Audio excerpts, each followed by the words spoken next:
Praise అందరికీ వందనాలు. ఇంతవరకు కూడా మనం పాటలతో కనిపించినాం. ఆరాధనలో దేవుడు మనకి సహాయంగా తోడ్పడుతూ వచ్చినారు. బల్ల తర్వాత బల్లకు మనకు కొన్ని హెచ్చరికలు తీసుకొని మన బలలో పాల్గొన పొందుతాం. యోహాను సువార్త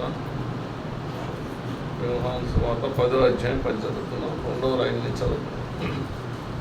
యోహాను సువార్త 10వ అధ్యాయం 10వ వచనం నుంచి కింద నుంచి 2వ లైన్లో చదువుకుందాం.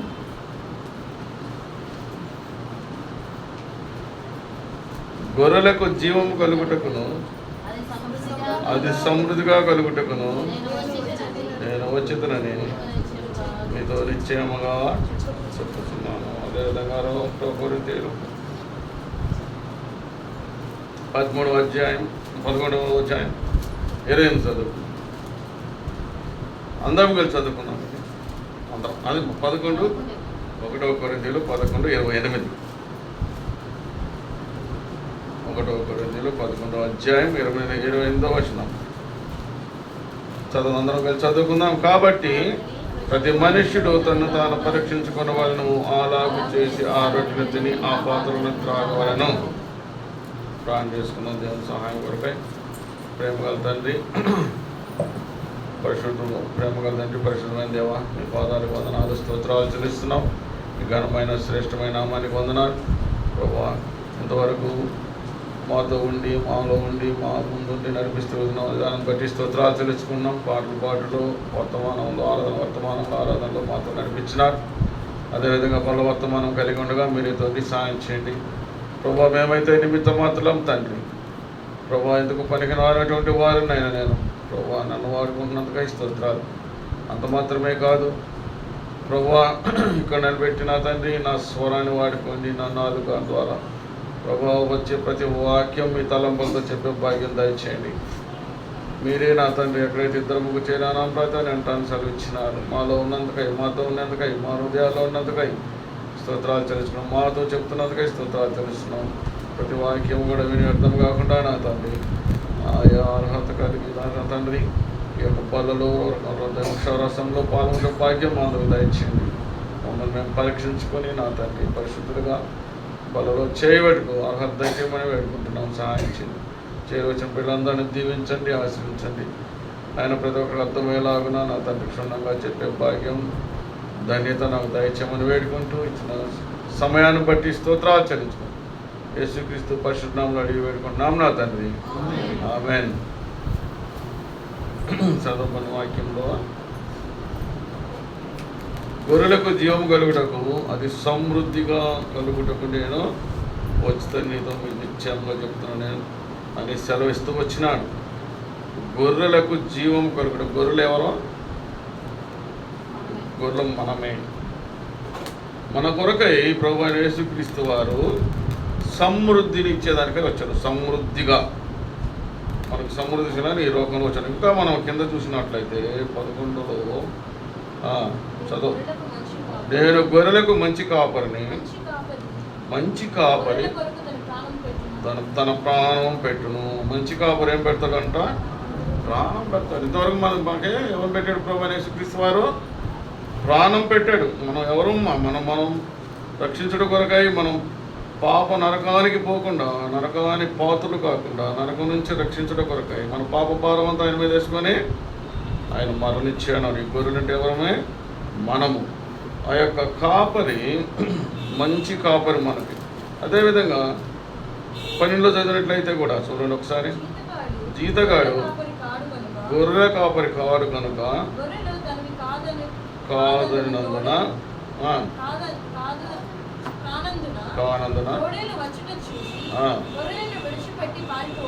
జీతగాడు అయితే ఏం చేస్తాడంట? గొర్రెలను వదిలి పారిపోతాడు. కానీ మన ప్రభువైన యేసుక్రీస్తు వారు ఎవరు? గొర్రెలకు మంచి కాపరి, ఓనర్ ఆఫ్ ద షీప్. అంటే గొర్రెలకే కాపరి ఆయన. కానీ పనివాడు ఏం చేస్తాడు? పారిపోతాడు. నేను అలాంటి కాదు. దేవుడు మనకి ఎలా ఇచ్చాడు? మనం ఎవరని కొంచెం కింద చదివినట్లయితే అర్థమవుతుంది. చూడండి. తోడేలు వచ్చిన చూసి గొర్రెలను విడిచి పారిపోతాడు. ఎవరు? పనివాడు. కానీ తోడేలు అంటే ఎవరు? అపవాది. అపవాది మనపై ఎప్పుడు దాడి చేస్తూ ఉంటుంది. ఎక్కడ ఉన్నారా విశ్వాసాలు, ఎక్కడ దేవుని బిడ్డలు ఎక్కడున్నారా, ఏం చేస్తున్నారా?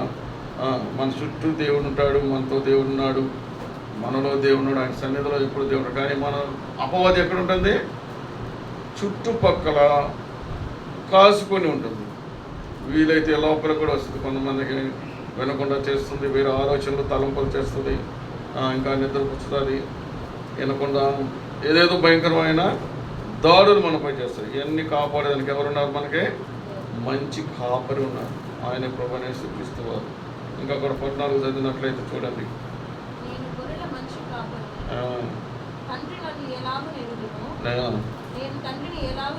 ఎరుగుదును ఎరుగుదును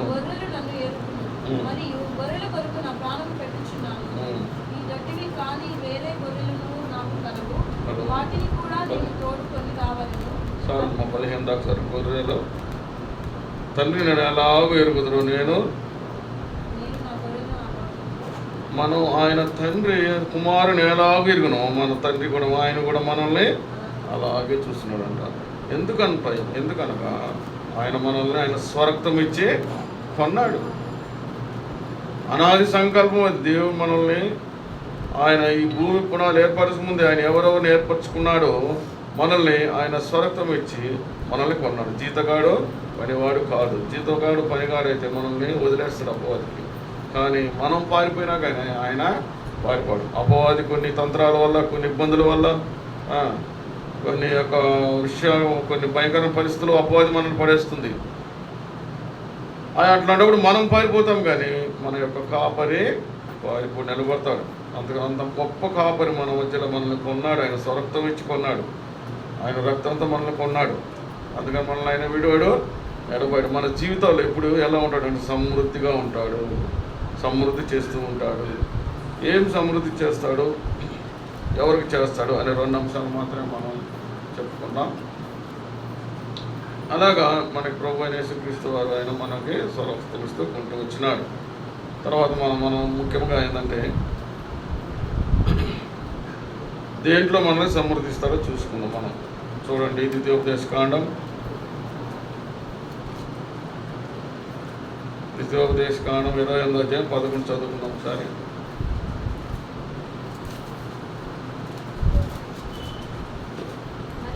మరియు యెహోవా నీకు ఇచ్చేదనని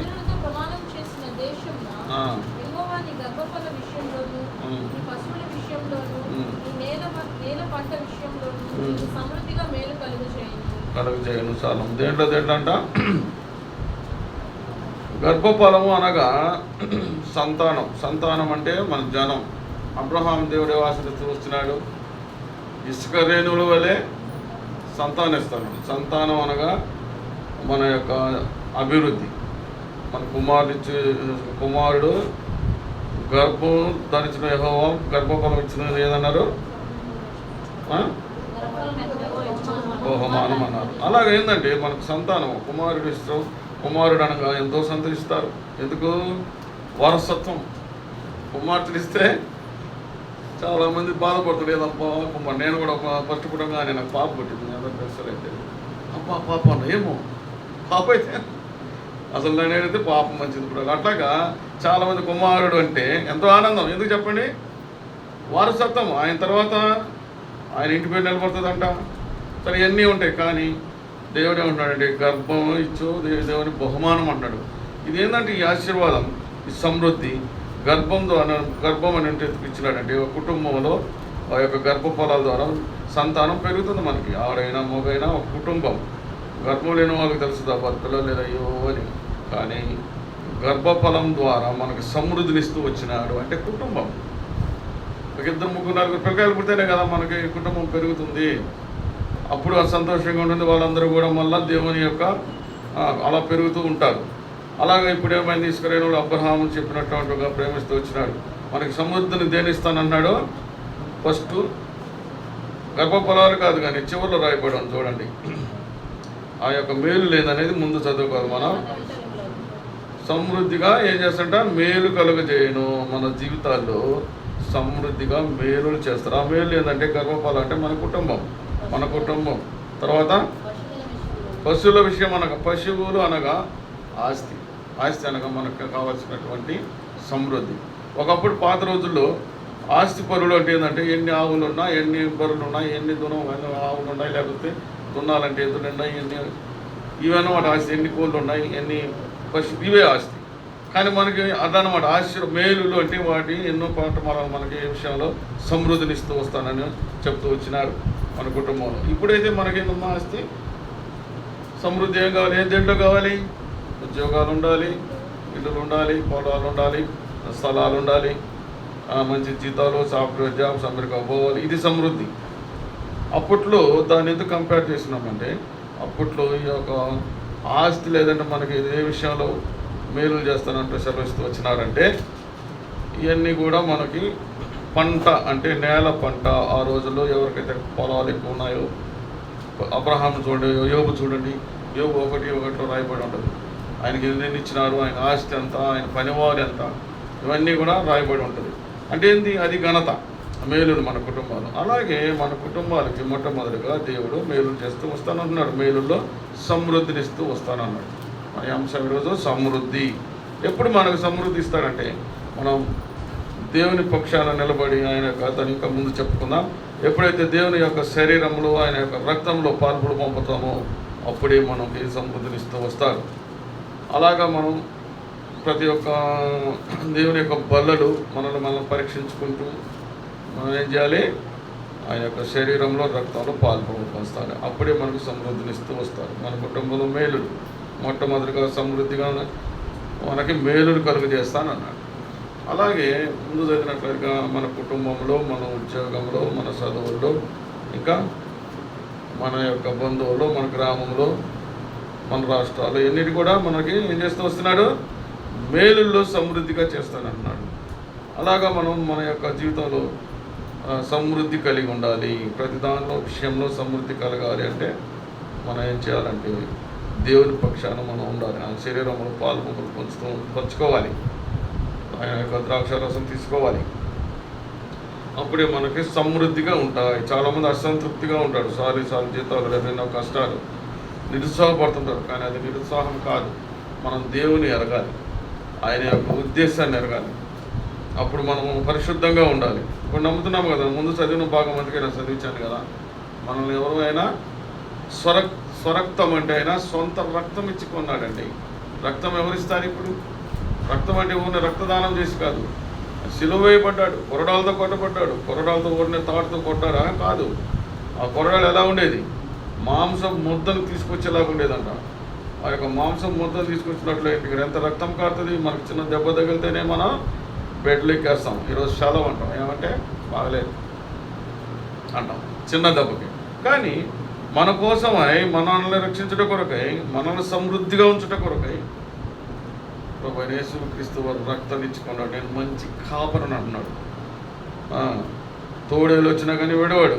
అదే మన జీతగాడితే ఏం చేస్తాడంట? నాకెందుకు వచ్చిన కొడుకు జీతం లేకపోతే మొదని వెళ్తాడు. కానీ బాధ్యత గల తండ్రి మనకి ఈ లోకంలో కుమారుని కొడుకు తండ్రి ఎలా ఆత్రపడతాడు. ఒక కుమారుని కాపాడుకోవాలని ఆత్రపడతాడు. జీవితంలో బాగుండాలని ఆశ తీసే కూర్చుతాడు.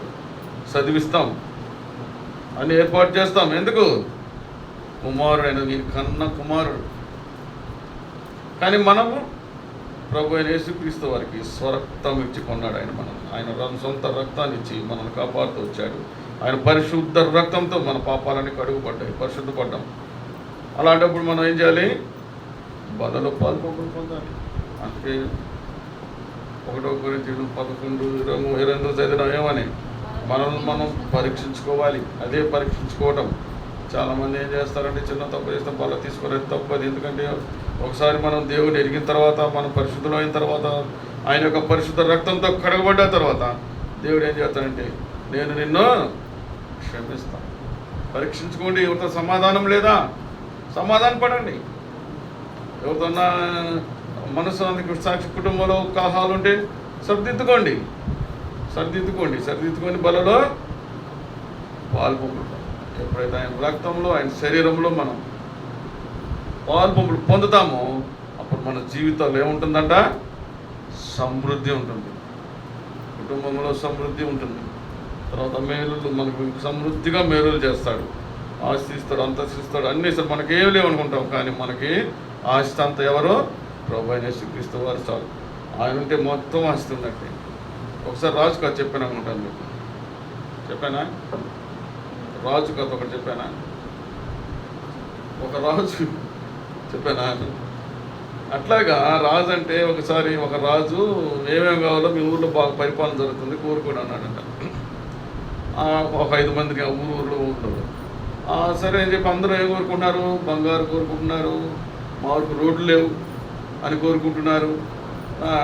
బాగానండి, అందరూ నలుగురు ఒక్కొక్కటి సరే ఓకే శాంక్షన్. లాస్ట్ చివరిలో ఒక ఊరు అండి, చివరంట వాళ్ళకి.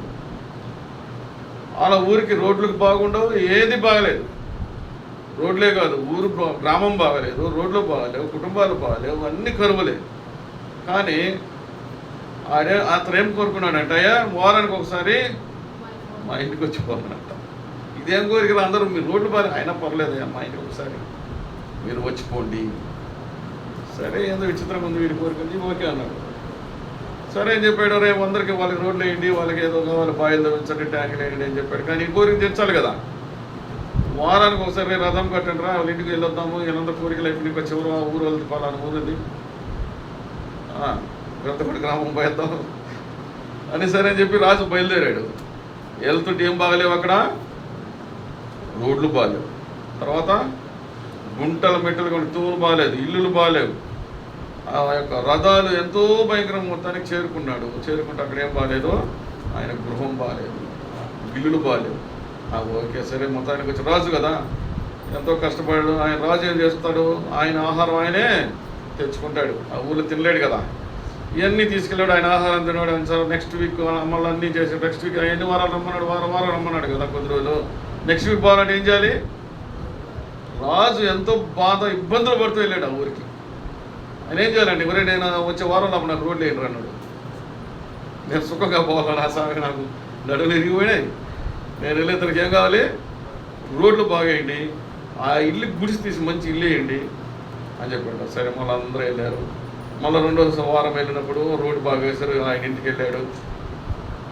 ఆయనకి చెమటన్నీ పోసినాయిగా, బాగలేదు, ఏంద్ర ఇరుకిరుగ్గా ఉంది, ఆ దారిలో వస్తుంటే అసలు ఇల్లులన్నీ బాగలేవు, ఇల్లులన్నీ కట్టినాడు.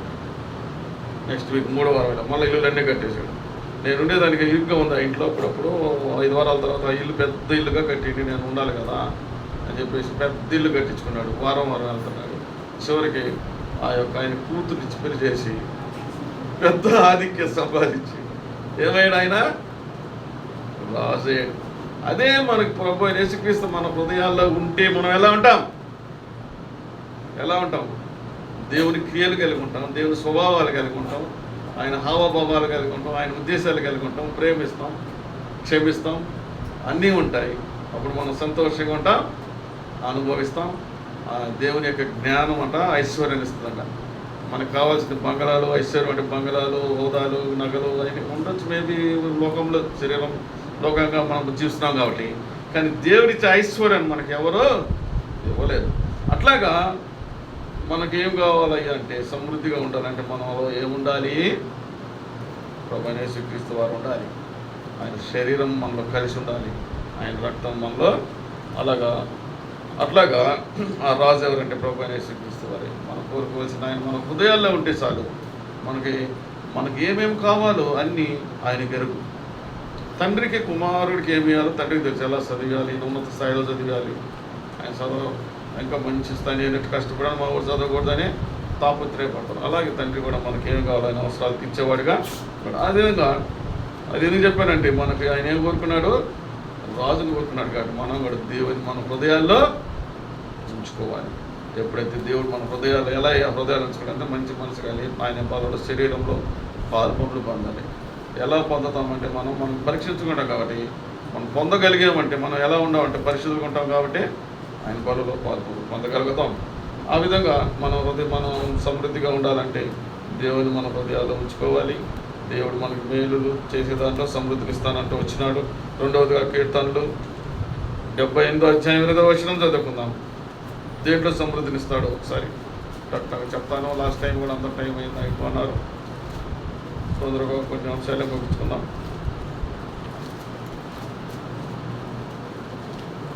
కీర్తనలు 78:25 టక్క చదువుకుంటే మనం ముందుకు సాగుతాం.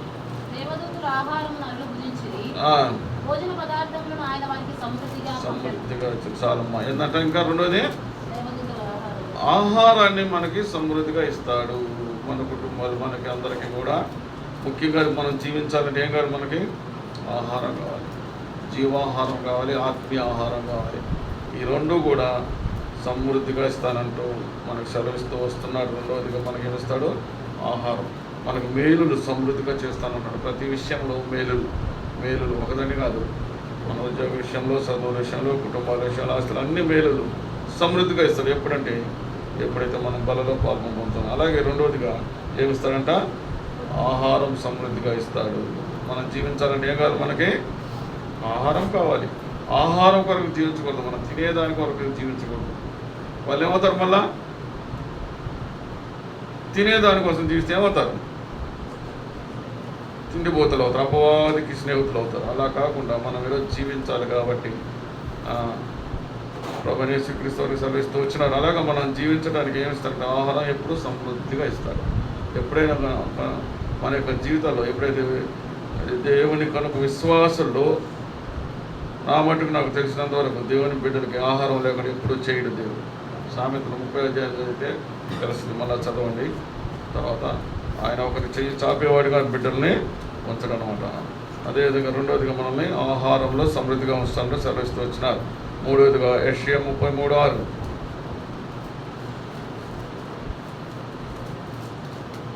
టక్క చదివితే తొందరగా ముచ్చుకుందాం. యెషయా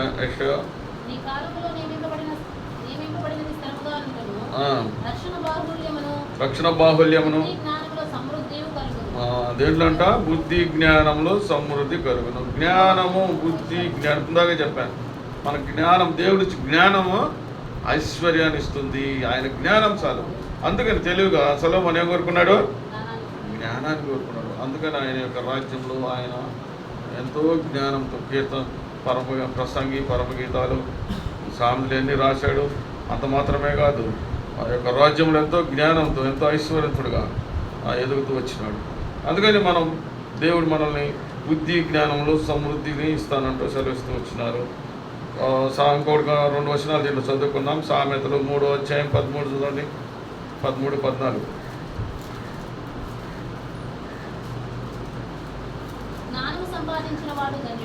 జ్ఞానము సంపాదించిన వాడు ధన్యుడు.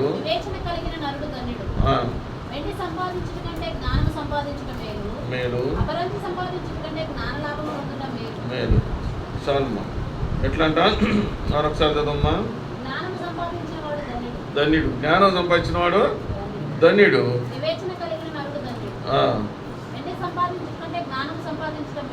మేలు. ఈ అపరంజి యొక్క బంగారం ఎన్ని కూడా సంపాదించడం కంటే ఏం సంపాదించడం మేలు? జ్ఞానం.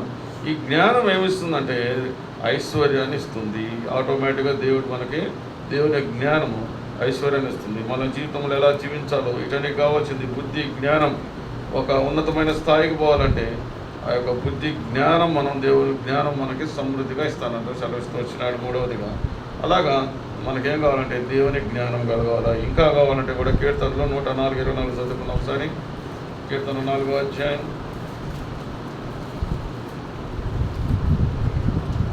కీర్తన 104:24. యెహోవా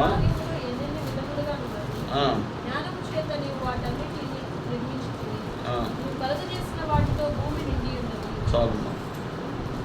ఏమి నిండి ఉందంట? భూమి నిండి ఉన్న దేవుని జ్ఞానం ద్వారా భూమి అంతలంతలుగా సమృద్ధి తిని ఆశీర్వాదం నింపబడుతూ ఉంటుందన్నమాట. అలాగా మనకేం కావాలంటే దేవుని యొక్క జ్ఞానం కావాలి. అందుకని కీర్తన 104:24 రాయబడింది. కార్యాలు ఎన్నెన్నో విధాలుగా ఉన్నాయి, కానీ జ్ఞానం చేత నువ్వు వాటన్నింటిని నిర్మించుతుంది. ఏం కావాలి? మనకి జ్ఞానం కావాలి. దాని ద్వారా ఏదండి నువ్వు కలుగు చేసిన వాటన్నిటితో భూమి నిండి ఉన్నది. ఇదిగో విశాలమైన మహాసముద్రంలో లెక్కలేని జలాలు ఉన్నాయి, అన్నీ ఉన్నాయి, జీవరాశులు ఉన్నాయి. ఇవన్నీ కూడా ఉన్నాయంటే మనకు ఇచ్చినటువంటి దేవుడి యొక్క జ్ఞానం. మూడవదిగా ఏం కావాలంటే మనకి దేవుడు వచ్చే జ్ఞానం, బుద్ధి జ్ఞానం కావాలి. 111వ అధ్యాయం 10 చదవం. అలాగే కీర్తనలో 111:10. యెహోవా యందు భయము జ్ఞానమునకు మూలము. యెహోవా యందు భయము జ్ఞానమునకు మూలము. ఆయన శాసనములను అనుసరించే వారందరూ మంచి వివేకము కలగవారు. ఏందంట? జ్ఞానము, దేవుని యెహోవా యందు భయం అంట. భయం ఎక్కడికైనా ఉందా అండి? ఈ రోజుల్లో చాలామందికి ఈ లోకంలో, మనల్ని కాదని నేను మామూలుగా చెప్తున్నాను, లోకంలో భయం అయితే లేదు ఎవరికి, మన క్రైస్తవులు. ఎందుకంటే యెహోవా యందు భయభక్తులు కలిగి ఉండాలి. ఎవరైతే భయభక్తులు కలిగి ఉండారో వాళ్ళందరూ కూడా దేవుని చేత ఆశీర్వదించబడ్డారు. ఎన్నో వాక్యాలు ఉన్నాయి. దేవుని యందు భయం కలిగి ఉండాలి. ఆ భయం లేదని ఎక్కడ తెలుస్తుందంటే మనం క్రమంగా మందిరానికి లేటుగా వస్తున్నాం, అక్కడ తెలుస్తుంది భయం ఉందా లేదా. భయం కలిగి ఆఫీస్కి ఎన్ని గంటలకు వెళ్తామండి? 9 అంటే 9 పరుగులు తీస్తారంటే అన్నం తిని టిఫిన్ చేయని. ఎందుకు? 90 వేయాలి. 90 పోతే అక్కడ జీతం కట్ అవుతుంది. ఆ జీతం లేదు ఇక్కడ, కానీ ఉన్నది జీతం ఉన్నది ఇక్కడ. జీతం మనం గమనించట్లేదు. మనకు అన్నింటిలో సమృద్ధి ఇస్తున్నాడంటే ఎవరున్నారు? అవన్నీ ఏంది? దేవుడిచ్చే జీతాలే. ఎన్నో తప్పిస్తుంటాడు, మనం గమనించలేము. మన యొక్క పనులు, నాకైతే నా మట్టుకు ఎన్నో విధాలుగా దేవుడు నన్ను కాపాడుతుంటాడు కొన్ని విషయాలు. ఆర్థికంగానైతేనేమి, ఇంట్లోనైతేనేమి, లేకపోతే మనం రోడ్లో వెళ్ళేటప్పుడు ఎన్ని విధంగా దేవుడు నాకు తనకు తయారు చేస్తాను, కాపాడుతుంటాడు. ఇవన్నీ ఏంది? మనకిచ్చే దేవుని బహుమానాలు. మనకి దేవుని యందు భయం కలిగి ఉండాలి. మనం భయం లేదు. ఆఫీస్ కన్నా భయపడకుండా ఉండొచ్చు, కానీ దేవునికి భయపడాలి. ఎందుకంటే సర్వ సృష్టికర్త ఆయన, సర్వాధికారి ఆయన. మనం ఏమైనా చేయగలరు దేవుడు, కానీ చేయడు, క్షమిస్తాడు. కానీ మనం ఏం చేయాలంటే మందిరానికి ఎప్పుడైతే భయం కలిగి సమయానికి వస్తుంటాం, ప్రతి కార్యానికి రావాలి, ప్రతి ఒక్క నియమ కూడికలు రావాలి, ప్రార్థన చేయాలి. దేవుని యందు భయభక్తులు కలిగి ఉంటే దేవుడు మనకి సమృద్ధిని ఇస్తూ వస్తాడు. ఇక్కడ 5వ వచనం చూద్దాం సరే. 11:11 దాంట్లో కూడా ఉంది. తన యందు ఆహారం ఇచ్చి ఉన్నాడు, చేసుకుని. ఎలా ఉంటాడంటే దేవుని మీద భయభక్తులు కలిగి ఉంటాడు. అలాగా మనం మూడోదిగా దేవుని ఏం కోరుకోవాలంటే, మనం ఏం సమృద్ధిగా ఇస్తాడంటే జ్ఞానం కావాలి. ఆయన జ్ఞానం ఉంటే చాలు. 4వదిగా కీర్తనలు 103:8. కీర్తనలు 103:8 చదువుకుందాం. యెహోవా దయా దాక్షిణ్య పూరుడు, దీర్ఘశాంతుడు, కృప సమృద్ధి గలవాడు. కృప సమృద్ధి గలవాడు. కృప ఏమిస్తాడంట? 4వదిగా ఆయన కృపా సమృద్ధిగా మనకిస్తాడు. కృప సమృద్ధిగా ఆయన కృప మనకు కావాలి. ఈ రోజుల్లో ఆయన కృప ఉంది కాబట్టి మనం జీవిస్తూ వస్తున్నాం. లోకం ఎంతో భయంకరంగా ఉంది. నేను చెప్పినప్పుడల్లా చెప్తుంటాను, ఆయన కృప మన వెంబడి ఉంటుంది, మనతో ఉంటుంది. తర్వాత ఆయన గాయపనస్తం కింద మనం ఎప్పుడూ జీవిస్తుంటాం కాబట్టి ఆయన మనల్ని కాపాడుతూ వస్తుంటాడు. 4వది మనకి కృపని సమృద్ధిగా ఉంచుతానంటే సెలవిస్తూ వచ్చినాడు. ఆయన కృప మనకు కావాలి.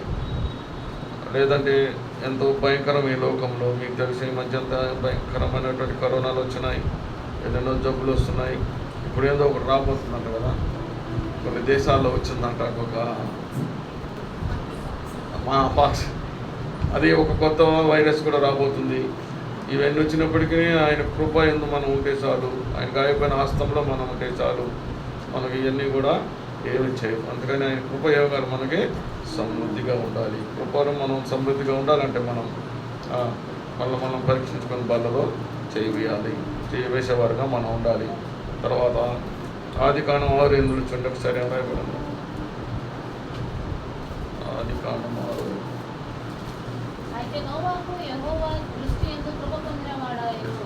నోవాహు అందువల్లనే ఆయన జనాలకి నీతిమంతుడైతే వచ్చినాడు. అంతే కదమ్మా? ఆదికాండం 6:8. మరొకసారి చదమ్మా. అయితే నోవాహు కృప పొందినవాడు ఆయన, వంశావళిదే, నీతిపరుడును. చాలమ్మా. చూడనే దేవునిది కూడా నడిచినవాడు. ఏముంది ఆయనకి? దేవుని కృప ఉంది, సమృద్ధిగా ఉన్నది. అందుకనే నోవాహుని ఎంచుకున్నాడు ఆయన. ఆ యొక్క వరదల్లో కూడా ఆయన ఎంతమందిగా ఏం చేసినా కానీ లెక్క చేయకుండా ఆయన యొక్క నోవు తయారు చేసుకున్నాడు. ఈరోజు ఎవరంటే ఆయన నీతిమంతుడు. హెబ్రీయులకు రాసిన నీతిమంతుడికి నీతికే వారసుడు. ఆయన అబ్రహాంని ఎలా దీవించాడు? ఆయన నీతికి వారసుడు. ఆయన జనాన్ని ఇస్రాయేలు ఆశీర్వదించి వచ్చినాడు. ఎందుకు? వీళ్ళందరికీ దేవుని కృప సమృద్ధిగా ఉన్నది. మనం కూడా అలా దేవుని యందు ఆయన కృపలో మనం ఉండాలంటే, సమృద్ధి కావాలంటే మనం ఎలా ఉండాలి? పరిశుద్ధులుగా ఉండాలి. తర్వాత ఇంకా కూడా కొన్ని 2 వచనాలు చదువుకొని మనం ముందుకెళ్దాం. సంఖ్యాకాండం 14-17 చదవండి ఒకసారి.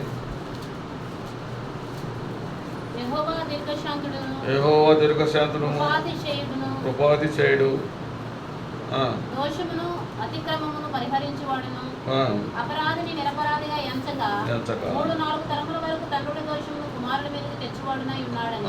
చాలు వివరంట. దేవుడు కృపాతిశయుడు. కృపనిచ్చేవాడు ఉన్నాడా లేదా? మనకి కృపనిచ్చేవాడు. ఆయన కృపను ఎలా ఇస్తాడు? సమృద్ధిగా ఇస్తాడు. ఆదికాండం 6:8 చూస్తే కృపా సంపూర్ణుడు. కృప ఎలా ఉంది? ఆయన దగ్గర సంపూర్ణంగా ఉన్నది.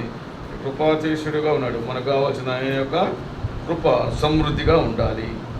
4వది ఏముండాలి? ఆయన కృప ఉంటే చాలు మనం. తర్వాత 1 దినవృత్తాంతాలు 16-34 ఒకసారి చదువుతాం.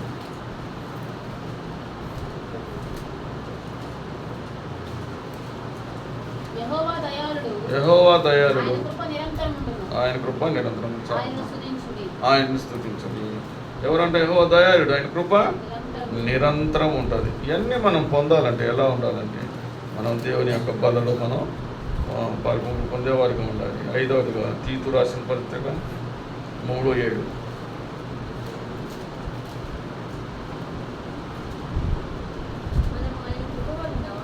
మనం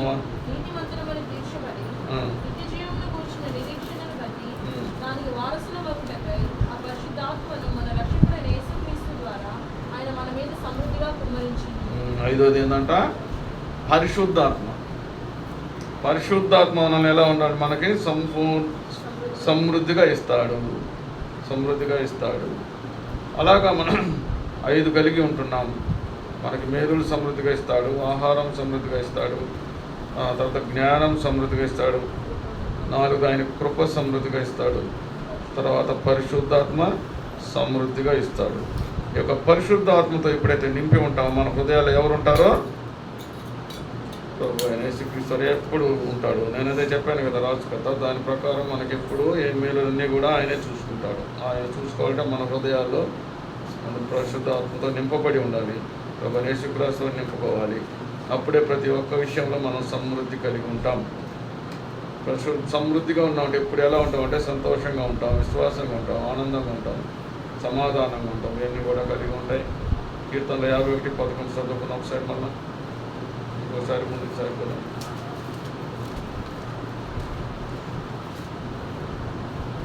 నీ సన్నిధిలోంచి నన్ను త్రోసివేయకుము, నీ పరిశుద్ధాత్మను నా యొద్ద నుండి తీసివేయకుము. ఎప్పుడు కూడా ఆయన సన్నిధిలో ఉండాలంటే మనలో ఏమని తీసివేయకూడదు? పరిశుద్ధాత్మను తీసివేయకూడదు. పరిశుద్ధాత్మ మనం కాపాడుకుంటూ రావాలి. ఆత్మీయతలో ఉండాలంటే మనం ఆత్మీయతను కాపాడుకుంటాం. ఆత్మీయతను కాపాడుకుంటూ రావాలంటే ఏం చేయాలి? దినదినం మనం ఏం చేయాలి? బైబిల్ చదవాలి, దేవుని అనుక్షణం ప్రార్థన చేస్తూ రావాలి, ఆయన సన్నిధిలో గడుపుతూ రావాలి. మనం ఎందుకంటే మంగళవారం బైబిల్ స్టడీ, బేసారం బైబిల్ స్టడీ, సంఘ ప్రార్థన, స్థేల కూడిక, ఇవన్నీ ఎందుకు పెడుతుంటాం? పని లేక కాదు. అందరికీ పనులు ఉన్నాయి, అందరూ పనులు చేసుకుంటున్నారు, ఉద్యోగాలు చేయాలి, కుటుంబాలు చూసుకోవాలి, అందరూ చూసుకోవాలి. ఎందుకు పెడుతున్నాం అంటే మనం ఆత్మీయతలో తొలగిపోకుండా, పరిశుద్ధాత్మ నుంచి మనం పక్కకు తొలగకుండా, సంఘ ప్రార్థనకు వస్తాం, సంఘం నుంచి ప్రార్థన చేస్తాం, వాక్యం వింటాం, కొన్ని మేలులు తెలుసుకుంటాం, బైబిల్ స్టడీకి వస్తాం. ఇవన్నీ సన్నిధిలో మనం గడపడతారు. పోయినసారి చెప్పాను కదా నేను, మన సన్నిధిలో ఏమున్నది? సన్నిధిలో ఏమున్నది? గత వారం నేను చెప్పాను. యెరూషలేములో ఏముంది? ఒకటి కాదు, మంచిది, నెమ్మది, క్షేమం ఉంది, నెమ్మది ఉంది, రక్షణ ఉంది. ఇన్ని ఉన్నాయి. అందుకని మన సన్నిధిలో, దేవుడి సన్నిధిలో ఎక్కువగా గడపాలి. ఒక దినం గడపడం 1000 దినాలు గడిపినంత అంట. అందుకని మనం సన్నిధిలో గడపాలి. మనం ఎన్ని పనులు ఉన్నప్పుడు, ఎన్ని బిజీగా ఉన్నప్పటికీ మనం దేవుని సన్నిధిలో గడపాలి. ఆ యొక్క కార్యక్రమాలు, వార కార్యక్రమాలనైతేనేమి, సన్నిధిలోనైతేనేమి, ఎన్ని పనులు ఉన్నప్పటికీ ఎప్పుడైతే మనం ఆ యొక్క సమయానికి వచ్చి సన్నిధిలో గడుపుతామో ప్రతి ఒక్క విషయంలో సమృద్ధినిస్తానని దేవుడు మనకి ఇన్ని వాక్యాలు చూపిస్తూ వచ్చినాడు. అలాగా మనం సమృద్ధిగా ఉండాలంటే మనం ఏం చేయాలంటే దేవుని సన్నిధిలో మనం నడవాలి. సరే, 5 మీకు చెప్పాను. ఏమని?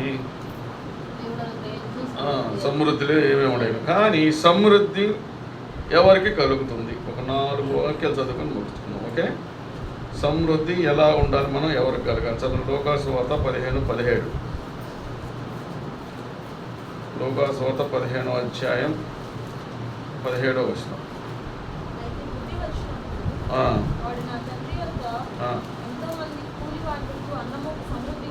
ఉన్నది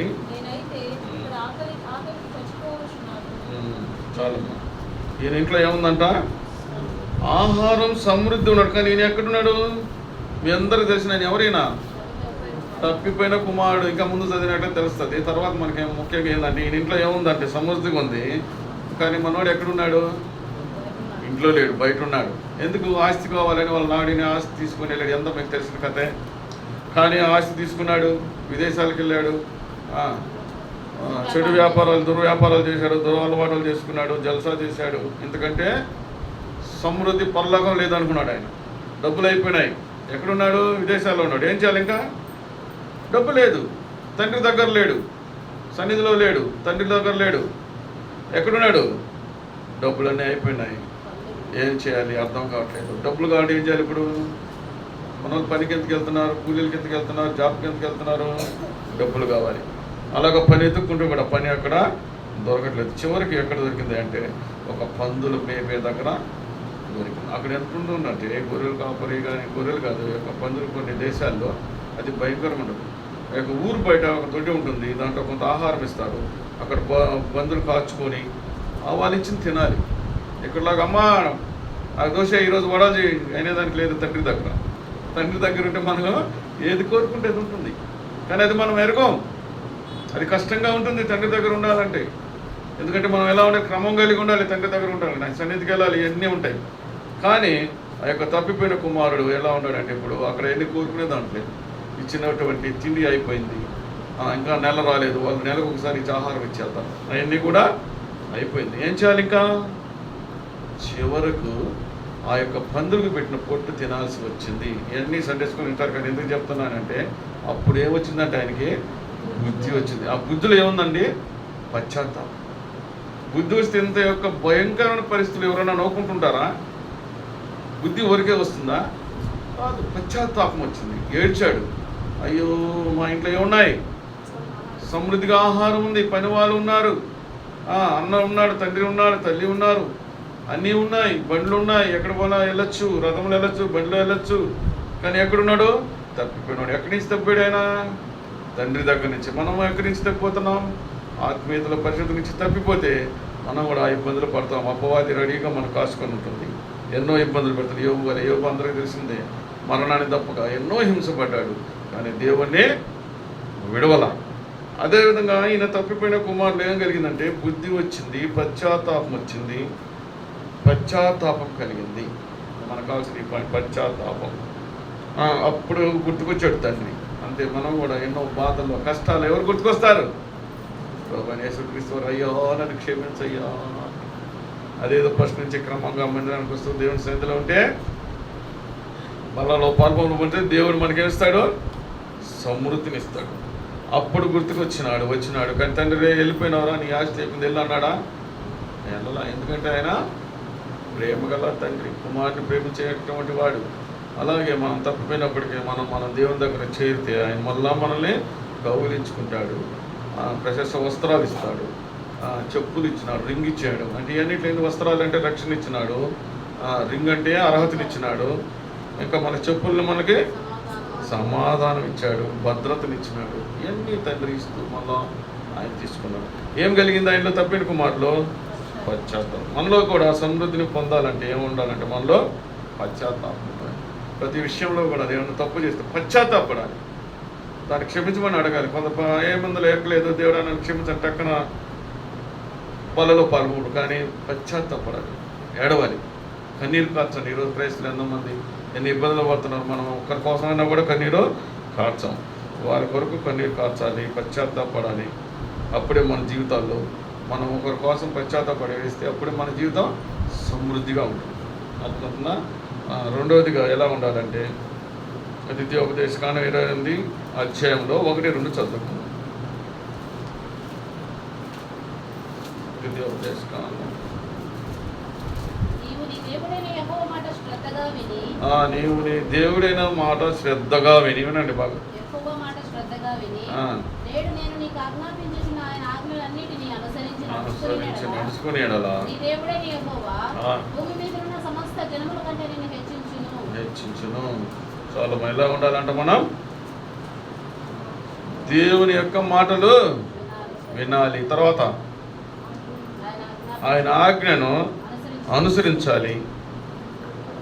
అప్పుడే మనం ఎలా ఉంటామంటే అన్నిట్లో సమృద్ధిగా ఉంటాం. దేవుని మాట ఎక్కడ వస్తుందమ్మా, ఎక్కడ ఉంటేనే వినాలంటే ఒకటి బైబిల్ చదవాలి, రెండవది మందిరానికి ఆయన సన్నిధికి చేరాలి. తప్పిపోయిన కుమారుడు ఎక్కడ చేరాడు? ఇంటికి తండ్రి దగ్గరికి వెళ్ళాడు. మనం ఎక్కడికి చేరాలి? తండ్రి అంటే మన తండ్రి ఎక్కడున్నాడు? సన్నిధిలో ఉన్నాడు. తండ్రి దగ్గరికి వెళ్ళాలంటే మనం పరలోకం వెళ్ళాలి, కానీ కాదు, మనం మందిరం, మనం లోకంలో జీవిస్తున్నాం కాబట్టి మనం మన తండ్రిని కలవాలంటే ఎక్కడికి వెళ్ళాలి? సన్నిధికి వెళ్ళాలి, ఆయనలో చేరాలి. ఆయన చేర్చుకుంటాడు, అన్నీ ఇస్తాడు, మనకి ఏమేం కావాలో అన్నీ ఇస్తాడు, కానీ ఆయన చెంత ఉండాలి, ఆయన సన్నిధిలో ఉండాలి. రెండవదిగా చూస్తే ఆయన మాట వినాలి, ఆయన ఆజ్ఞలు గైకొనాలి. ఆయన ఆజ్ఞను అతిక్రమించటమే పాపం. ఆయన చెప్పిందంటే ఆయన ఆజ్ఞలన్నీ మనం బైబిల్ చదివితేనే ఆయన ఆజ్ఞలన్నీ వింటూ ఉంటాం, చదువుతుంటాం, మేము చెప్తుంటాం. ప్రతి ఒక్కరి కూడా మనం చెప్పినవన్నీ కూడా ఓని విని వెళ్ళటం కాదు. ఎంతో దేవుని ప్రార్థించి చెప్తాం, అయ్యా ఇది చెప్పచ్చు, ఏం చెప్పాలి. కానీ ఇక్కడికి వస్తాము, ఒక తలంపిస్తాడు, దేవుడు మాట్లాడిస్తాడు. ఇవన్నీ కూడా ఆయన యొక్క ఆజ్ఞలు. ఈ మాటలని మనం వినాలి, ఆజ్ఞలను అంగీకరించాలి. రెండవదిగా అలా ఉన్నప్పుడే మనం ఎట్లా ఉంటాం? సమృద్ధిగా ఉంటాం. తర్వాత మూడవది ఎలా ఉండాలి? ఫిలిప్పీయులు 4:18 ఒకసారి చదువుకున్నాము. ఫిలిప్పీ 4:18 నాకు సమస్తము సమృద్ధి కలిగి ఉన్నాయి. మీరు పంపిన వస్తువులు ఎపఫ్రోదీతు వలన పుచ్చుకొని ఏమీ తక్కువ లేక ఉన్నాను. అవి మనోహరమైన సువాసనయు దేవునికి ప్రీతికరమును ఇష్టమైన యాగమునై ఉన్నవి. చాలా ఎలా ఉన్నాడంట? సమృద్ధిగా ఉన్నాడు. ఏం చేస్తే సమృద్ధిగా ఉన్నాడంటే అదే 4:3 చదువు. అవును, నిజమైన సహకారి ఆ స్త్రీలు క్లెమెంతతోనూ ఆ ఇతర సహకారులతోనూ సువార్త పనిలో నాతో కూడా ప్రయాసపడిన వారు గనుక వారికి సహాయం చేయమని నేను వేడుకొనుచున్నాను. ఏం చేస్తున్నాడు ఆయన? ఏం చేయమన్నాడు? సువార్త అంటే పరిచర్య. మూడవదిగా ఏం కలిగి ఉండాలి? మనం దేవుని పరిచర్య కలిగి ఉండాలి. సరే, మనకు సేవకుడు లేడు కాబట్టి సువార్తకి వెళ్ళాం. మీకు సొంతగా సువార్త చెప్పండి. ఒక్కరికైనా ఈరోజు దేవుని గురించి చెప్పాలి అని ఆలోచన ఉండాలి. లేదంటే ఇంకా పరిచర్య ఎన్నో రకాలు ఉన్నాయి. మందిరానికి వచ్చి సాపలేయచ్చు, మందిరాన్ని శుభ్రపరచచ్చు, మందిరాన్ని క్లీన్ చేయొచ్చు, లేదా మందిరంలోకి వచ్చి ఎన్నో పరిచర్యలు ఉంటాయి, పరిచర్య ఉంటుంది. అవి చేయొచ్చు, వాక్య పరిచర్య చేయొచ్చు, పాటల పరిచర్య చేయొచ్చు. ఇవన్నీ కూడా కలిగి ఉంటే దేవుడు మనం ఎలా ఉంటాం? దేవుని యొక్క క్రియలో సమృద్ధి కలిగి ఉంటాం. ఎన్నిదాకా చెప్పినా పొందాలంటే ఇంకా చాలా ఉన్నాయి, కానీ సమయం చాలు కానీ కొద్దిగా చెప్పాను. ఇవన్నీ పొందాలంటే మనం ఎలా ఉండాలంటే, సమృద్ధి కలిగి ఉండాలంటే ఎలా ఉండాలంటే, ఒకరి పశ్చాత్తాపడు తండ్రిదండ్రులకు చెంతకు చేరాలి, దేవుని మాట వినేవారుగా ఉండాలి, పరిచర్యలో ఉండాలి. చివరిగా సామెతలు 3:9-10 చదువుకున్నాం.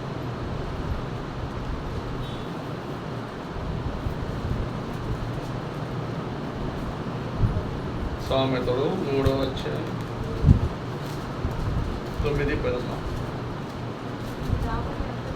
మీ రాబడి పెద్దదు, మీ రాబడి అందరిలో ప్రథమ ఫలము భాగం ఇచ్చి యెహోవాను కనపరచును, సమృద్ధిగా ఉన్నాడు. ఏం చేయాలి? మనం చేసిన పనులు ఆయనకు మనం కానుకలు వేస్తూ ఉంటారు. దశమ భాగం స్పష్టంగా రాయబడి ఉన్నది. ఆస్తిలో సగం అంటే, ఆస్తిలో భాగం అంటే మీకు ఎంత ఉంటే సగం అడగట్లేదు దేవుడు. మనకు తోచింది, మనకు వచ్చిన దాంట్లో మందిరానికి వేయాలి, లేదా పేదలకు ఇవ్వాలి. పేదలకు ఇచ్చిన, దిక్కులేని వారికి ఇచ్చినా కూడా దేవునికి ఇచ్చినట్లే మన మందిరాన్ని కూడా సహకరిస్తూ రావాలి. మనం ఎప్పుడైతే దశంభాగాలు అనేది సక్రమంగా వేస్తామో, కానుకలు సక్రమంగా వేస్తామో, అప్పుడు దేవుడు మనకేమిస్తాడు? సమృద్ధిని ఇస్తాడు. ఈ వారం ఎందుకులే ఒక 5% వేస్తాం అంటే దేవుడు మనకేమిస్తాడు? 5% ఇస్తాడు. 1% ఇద్దామంటే 1% ఇస్తాడు. ఎట్లా వేయాలి మన దేవుడికి? సమృద్ధిగా వేయాలి. అప్పుడు మనకు సమృద్ధిగా ఇస్తాడు. తర్వాత దేవుని యొక్క ఆస్తులో భాగం అంటే దశంభాగమే. ఆస్తులు అంటే ఆస్తులు డీమని కాదు, మనం వచ్చిన ఆదాయంలో ఆయనకి అవి కూడా మనం సక్రంగా ఇస్తూ రావాలి. అప్పుడే మనం దేవుడు సమృద్ధిగా ఇస్తాడు. చివరిగా 2 పేతురు 1:11 చదువుకొని ముగించుకుంటాం.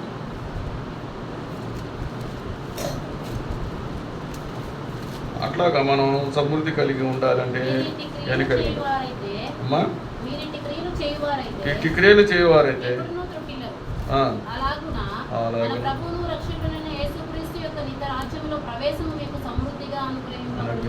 ఏమనుగ్రహిస్తారట? నిత్య రాజ్యం. మనం ఎందుకు ఇంత శ్రమ పడుతున్నాం?